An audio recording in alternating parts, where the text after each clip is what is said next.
So I have a new look. I have some faux locks, and I've been really looking for different ways just to style them and trying to get a little bit creative with them since they are new for me.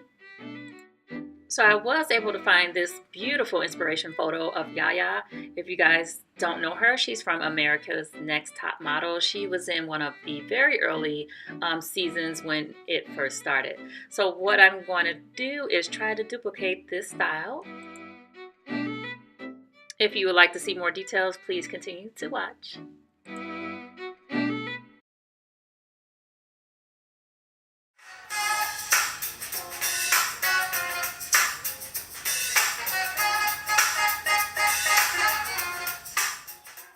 Don't get bored. I always turn on some of my favorite music to listen to.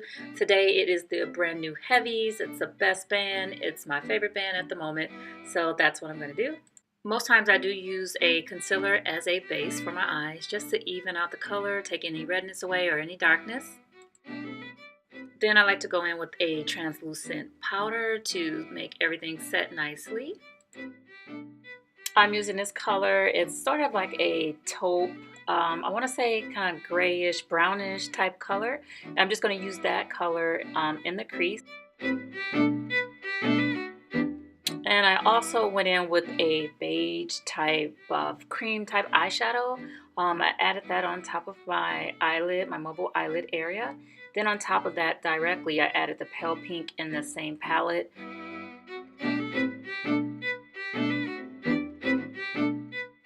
So I'm just going to take the blending brush that I used earlier and blend everything together. So once that is done, I'm trying to line my waterline. I'm trying to be careful that I don't poke myself in the eye, because that can happen easily with me because my hands are not that steady, so sometimes that is a struggle. I have these two foundations I'm going to use today. The Tarte is more of a full coverage foundation, and the Maybelline is not so much of a full coverage. And also the Maybelline is a lot darker than my skin complexion, and the Tarte is maybe a bit lighter. So by combining the two, my hope is to get the perfect color shade for my skin.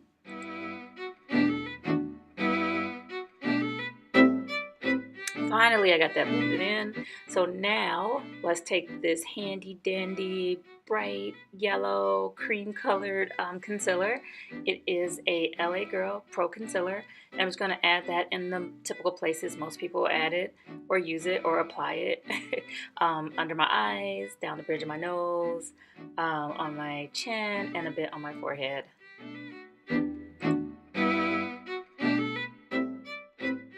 And then of course I'm going to add a contour as well, and this shade is actually not that dark on camera, and I don't know how good it works, but I'm going to use it and I'm going to blend everything together.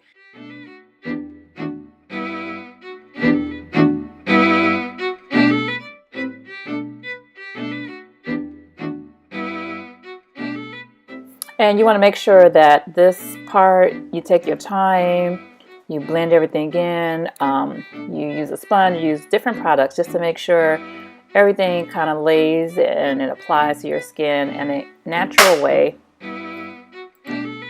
And this part can sometimes be a bit tricky when you apply the mascara to your bottom lash line. So take your time and make sure the application goes nice and smooth.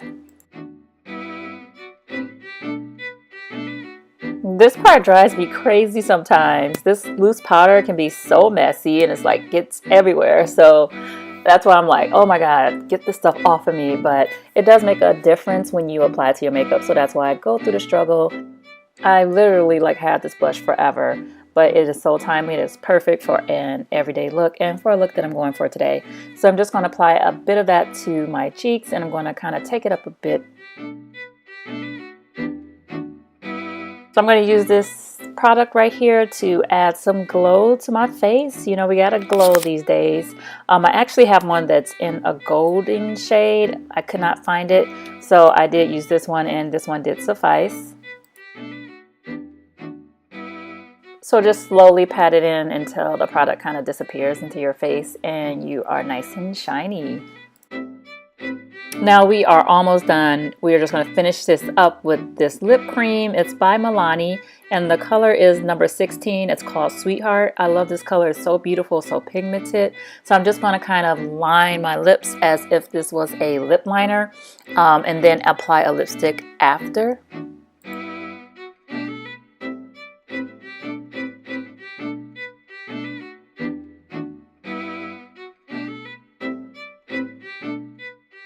So now I'm going to use this lipstick that I've had for some time. It's one of my faves. It is MAC lipstick in the color kind of sexy. And I'm just going to kind of put that in the middle there and blend it to get more of an ombre effect. Because it looks like YaYa, it looks like her lips were ombre. So that's the look I'm going for as well.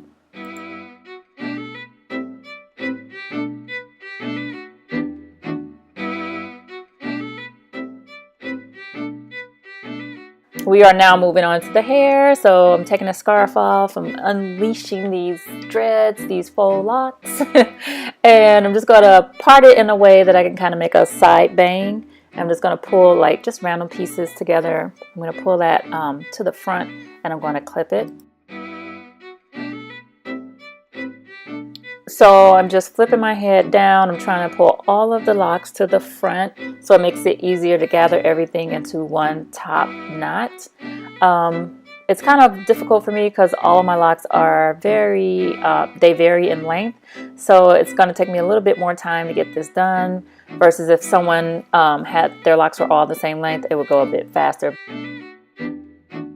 Now this part was fairly easy to do. You just want to take the section that you sectioned off and you want to twist it in a way that goes away from your face. And you're just going to take some bobby pins, you're going to pin it up and just position it in the way that you like and it's most flattering for your face.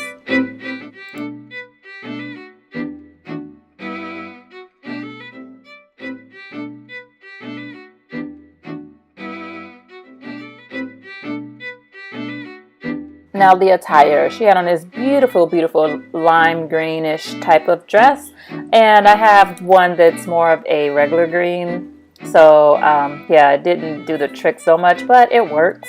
And I paired this colorful jewelry with it. So that is all, folks. I want to thank you for tuning in, and I will see you in my next video. Bye-bye.